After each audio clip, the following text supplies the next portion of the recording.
Сәлеметсіңдер ме, құрметті оқушылар? Бүгінгі сабағымызға қош келдіңдер. Қазақ тілі мен әдебиет пәні 7-ші сынып пән мұғалімі Асаева Бернара Валихановна. Бөлім Наурыз мейрамы, ақ мол болсын, ұлыс оң болсын. Сабақтың тақырыбы Наурыз ұлыстың ұлы күні. Сабағымызға берілген оқу мақсаттарымен танысып өтеміз. Кеңес беру, ұсыныс жасау, өтініш, талап ету, бұйрық берудің түрлі формалары мен жағдаяттарына сай ұлттық сөз әдебі мен сөйлеу этикетті формаларын қолдана білу. Тақырып бойынша сөздердің маңызды бөліктерін дұрыс жазу. Сабағымызға берілген жаңа сөздерді мұқият қайталаймыз. Ұлыс, аймақ, мекен. Дәм тату, дәм сараптау. Тағамның немесе тағамдық өнімнің дәмі бойынша сапасын бағалау. Татуласу, мәмілеге келу, келісу. Келесі сендерге ұсынатын бейне баяным бар. Фильмді мұқият тамашалаймыз. Оқулыққа назар аударамыз. Бірінші тапсырма. Ассоциограмма әдісінен пайдаланамыз. Бүгінгі жаңа сабағымызды бастамас бұрын сендерге қоятын сұрағым бар. Наурыз мейрамы деген сөзді естігенде ойыңа не келеді? Жарайсыңдар балалар. Жауаптарыңа рахмет.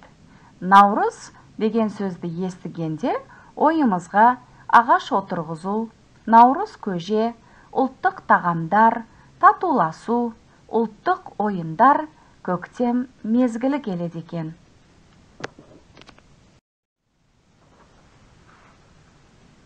Тыңдалым, оқылым 5-ші тапсырма. Мәтін мен жұмыс. Наурыз мейрамы ұлыстың ұлы күні.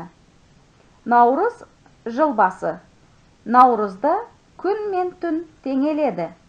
Жаңа күн басталады. 22-ші наурыз бүкіл шығыс халықтарының мерекесі. Оны қазақ халқы ертеден тойлап келеді. Қазақтар наурыз мейрамын ұлыстың ұлы күні деп атайды. Ұлыс, мекен, аймақ дегенді білдіретін көне түркі сөзі. Ұлыстың ұлы күні дегенде бүкіл аймақтың барлық елдің қуанатын, тойлайтын күні деген мағына берген. Яғни, сол елге ортақ ең қасиетті мейрам дегенді білдіреді. Бұл күні дастарханға әр түрлі ұлттық тағамдар қояды. Солардың ең бастысы наурыз көже. Наурыз көжені 7 түрлі тағамнан пісіреді. Одан бүкіл ауыл адамдары дәм татады. Дастарханға ауылдың үлкен ақсақалдары бата береді. Наурыз табиғат мейрамы деп те аталады. Себебі бір жағынан көшпелі тұрмыс кешкен, екінші жағынан жартылай отырықшы болған қазақ халқының өмірінде табиғат ананың бұл мерекесі ерекше орын алады.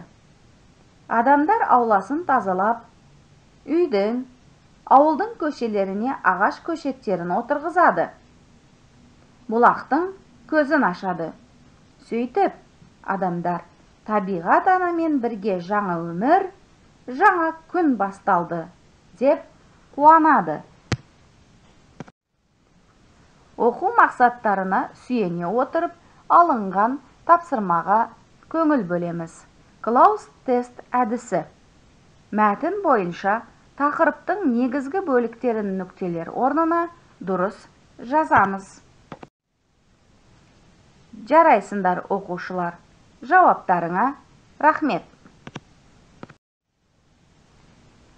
Жазылым, айтылым. оқу мақсатына сүйене отырып алынған жағдаят. Досым мектепте Мұқағали оқулары байқауы өтетінін айтты. Байқауға қатысу үшін ерекше мазмұнды өлең жаттауы керек екенін айтып, өлең таңдауға көмектесуіңді сұрады. Сен ақынның «Наурыз келді» өлеңін ұсын.